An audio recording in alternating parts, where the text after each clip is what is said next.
لباس لکم، وہ تمہارے لیے لباس ہے، وانتم لباس لہن، اور اللہ فرماتے تم ان کا لباس ہو۔ کتنی خوبصورت بات اللہ نے فرمائی کہ بیوی کا لباس مرد ہے، مرد کا لباس بیوی ہے۔ یہ دیکھیے، ایک میں چھوٹی سی مثال عرض کرتا ہوں۔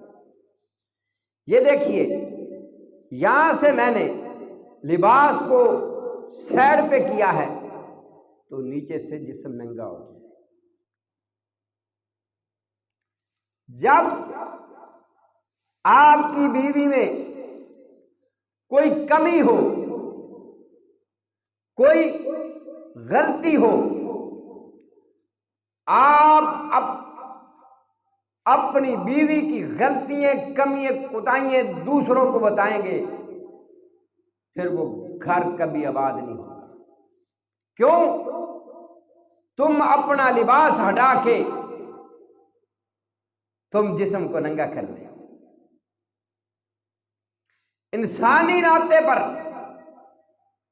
انسان ہوتے ہوئے آپ کی بیوی سے کوئی غلطی، کوئی مسئلہ، کوئی کوتاہی ہو جاتی ہے تو شوہر کا یہ بالکل حق نہیں ہے کہ وہ اس کی غلطیاں اس کی بہنوں کو، اس کے بھائیوں کو بتاتا پھرے، بلکہ اس کا حق یہ بنتا ہے کہ وہ اپنی بیوی کو بیٹھ کر خود سمجھائے۔